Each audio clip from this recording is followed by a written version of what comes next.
रामायण से रावण की कहानी। हालांकि रामायण के महाकाव्य में मुख्य प्रतिपक्षी रावण है, हालांकि इस राक्षस राजा के बारे में कई अज्ञात तथ्य हैं। विश्रवा और कैकेसी के पुत्र रावण थे और उनका जन्म देवगण में हुआ था। वह पुलस्त्य का पोता था। विश्रवा एक महान ऋषि थे और उनकी राजकुमारी कैशी थी। ब्रह्मा के 10 प्रजापति में से पुलस्त्य उनमें से एक था। मनु की उम्र के दौरान वह भी सप्तर्षियों में से एक थे। रावण के भाई बहन कुंभकर्ण, विभीषण और अहिरावण थे।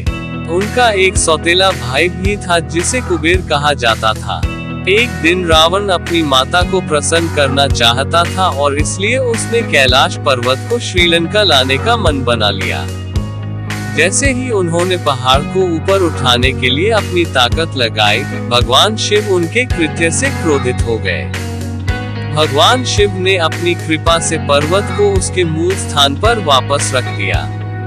रावण भगवान शिव को प्रसन्न करना चाहता था और उसने अपनी एक भुजा से एक वाद्य यंत्र बनाया।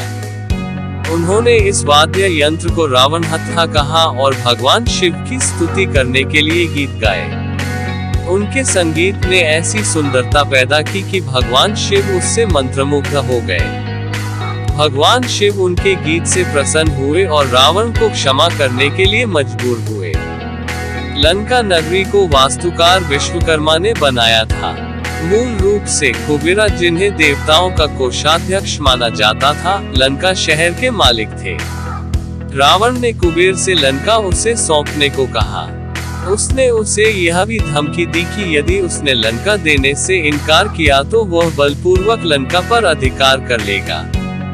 आखिरकार वह लंका का मालिक बन गया और तब से उसे एक हिंसक और कुशल शासक माना जाता है।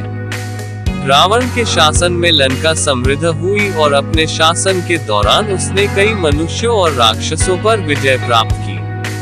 ऐसा माना जाता है कि रावण ने कई वर्षों तक लंका पर शासन किया था। हालांकि राम ने अपनी पत्नी सीता का अपहरण करने के लिए उसे मार डाला था। कहा जाता है कि रावण ने श्रीलंका पर 2554 से 2517 ईसा पूर्व तक शासन किया था। रावण के शासन काल में विज्ञान और चिकित्सा के क्षेत्र में काफी प्रगति हुई है। उनके समय में उड़ाए गए हवाई जहाज को विज्ञान में महान प्रगति के उदाहरण के रूप में माना जा सकता है। रावण एक महान चिकित्सक के रूप में भी जाना जाता था और आज तक आयुर्वेद की 7 पुस्तकें उनके नाम से प्रकाशित हो चुकी हैं। वे रावण संहिता के रचयिता भी हैं। उन्हें 10 सिर रखने के लिए जाना जाता है और इसलिए उन्हें दशमुख या दशग्रीव कहा जाता था। लंका राज्य देश के पूर्वी और दक्षिणी कोनों तक फैला हुआ था और वर्षों बीतने के साथ यह समुद्र में खो गया था।